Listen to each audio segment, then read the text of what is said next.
Olá, terceirão, tudo bem com vocês? Eu espero que você esteja se cuidando aí dentro da sua casa. E nós vamos, nesses próximos dias, nós vamos estar nos reunindo em um ambiente um pouco diferente, nesse ambiente virtual de ensino. Nós estamos em um processo de quarentena, mas os seus estudos não podem parar. Enquanto isso, nós do Colégio Adventista, daqui da Zona 4, estamos trabalhando para que você intensifique e dê continuidade ao seu processo de aprendizado, ok?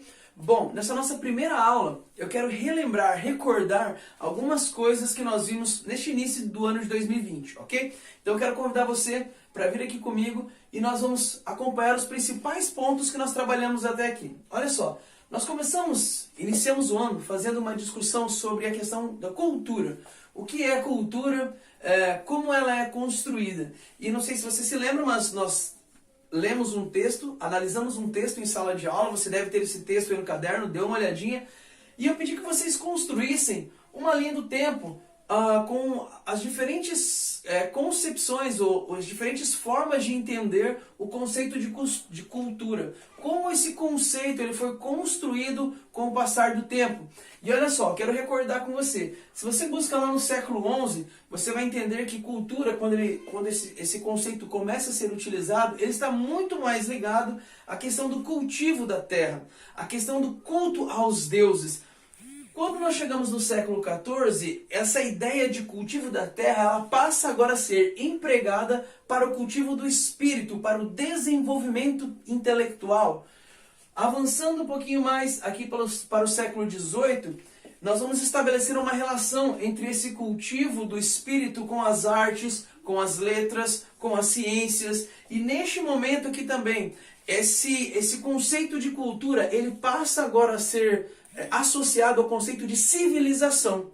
Muitas sociedades, muitos grupos, principalmente na Europa, vão utilizar esse conceito para justificar o processo de dominação sobre outros povos, principalmente na África. Por quê? Aqui no século XVIII, você não pode se esquecer, nós estamos atravessando o processo de revolução industrial.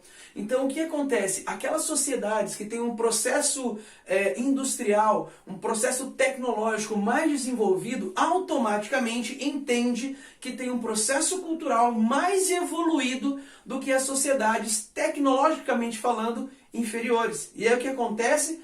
Essas populações europeias utilizam isso como justificativa para dominar e implantar nessas outras sociedades o seu estilo de vida, a sua forma de cultura. Chegando no século XIX, com o desenvolvimento da antropologia, nós vamos ter um entendimento um pouco diferente. Cultura passa a ser entendido como a forma de viver de um povo, a sua expressão, a maneira como ele se relaciona com a natureza e a maneira como esse povo produz. E é claro, o mundo sendo tão amplo, com uma diversidade de populações tão grandes, você percebe que você passa a ter também uma diversidade cultural que precisa ser respeitada em todos os momentos. Mas afinal então, como se constrói o que é esse mundo cultural? Olha só, eu destaquei para vocês que o mundo cultural ele é construído a partir da ação humana sobre o mundo natural.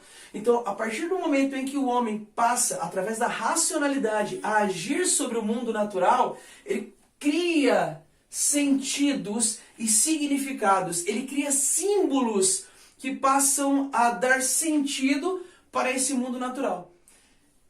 Seguindo, qual a diferença aqui então entre o mundo animal e o mundo humano? Ou esse mundo natural e o mundo cultural? Bom, os animais, nós trabalhamos isso em sala também, você se lembra?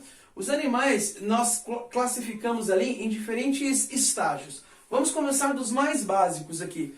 Instinto. O que é esse instinto animal? Os animais da cadeia biológica mais abaixo, eles vão estar agindo simplesmente por instinto. O animal, ele muitas vezes produz coisas incríveis, mas não produz isso como fruto de uma inteligência. Produz isso por instinto. E como você caracteriza isso? Se você pegar uma colmeia de abelha há 2000 anos atrás, você vai perceber que ela é exatamente igual. Embora seja uma obra intrigante, embora seja uma obra muito interessante, não existem inovações. Ou seja, aquela produção ela acontece unicamente por essa questão instintiva. É uma questão biológica, muito mais do que uma questão de intelectualidade, uma questão intelectual e uma questão de racionalidade. Uso da inteligência. Esse é o segundo aspecto que nós vamos destacar aqui. Você percebe que alguns animais, eles já fazem uso da inteligência. Qual que é a diferença dessa inteligência para o instinto? A inteligência, ela tem uma certa plasticidade, ou seja, a capacidade de se adaptar a situações diversas, a situações diferentes. Eu me lembro que na sala de aula nós trabalhamos o exemplo do macaco. Não é? Onde você coloca ali um caixote, você coloca ali determinados materiais e em alguns casos, alguns macacos conseguiram até mesmo adaptar, pegar aquele caixote, subir no caixote, pegar a madeira e para alcançar o objeto que estavam buscando. No entanto, esse tipo de inteligência é limitada. Esse tipo de inteligência ela não é transferida para outros grupos ou para outras gerações.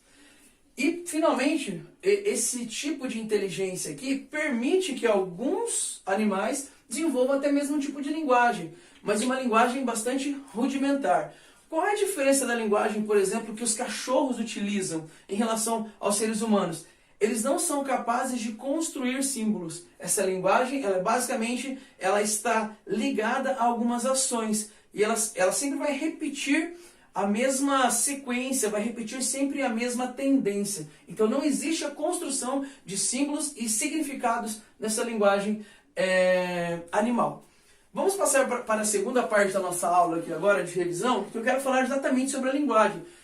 Quando nós paramos agora para a quarentena, nós iremos entrar exatamente nessa nossa discussão sobre linguagem. Tivemos uma aula inaugural e paramos aqui, mas na próxima semana nós vamos retomar, ok? Então olha só, por que a linguagem ela é extremamente importante? A linguagem é uma construção humana.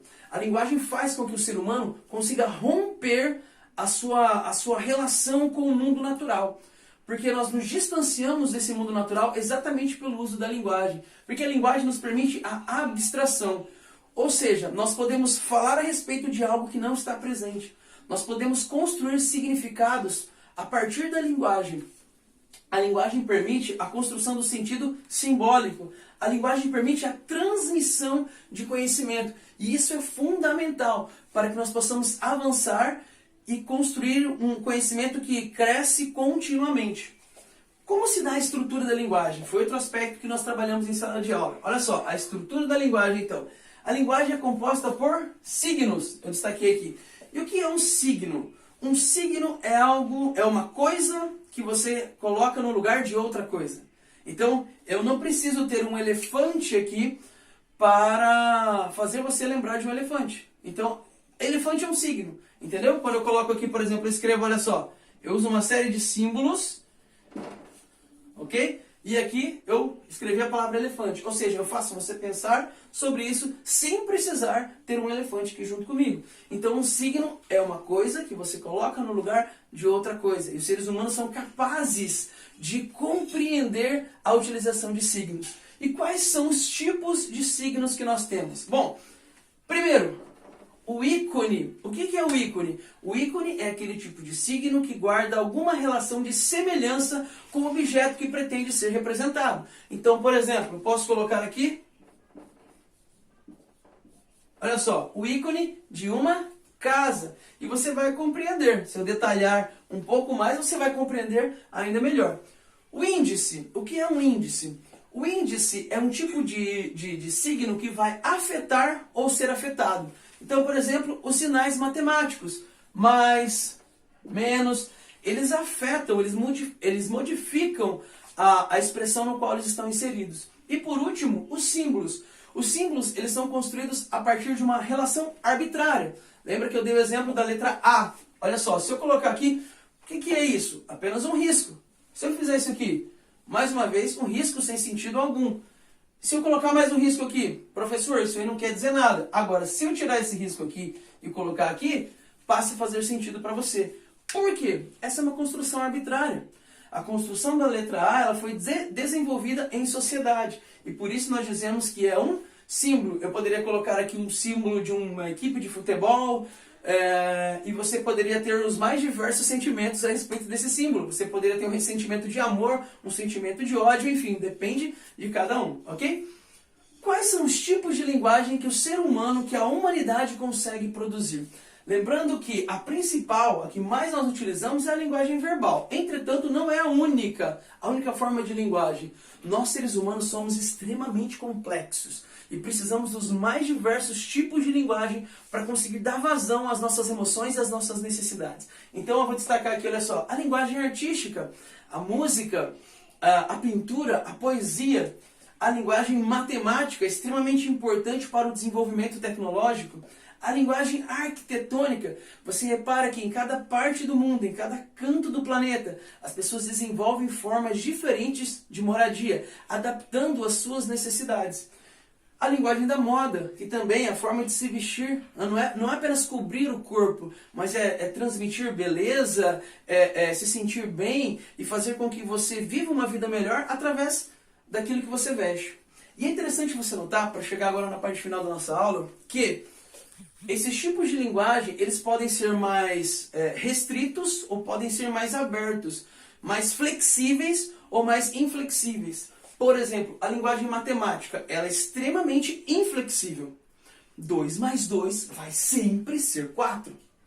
Agora, a linguagem da moda, a linguagem arquitetônica, ela é muito mais aberta.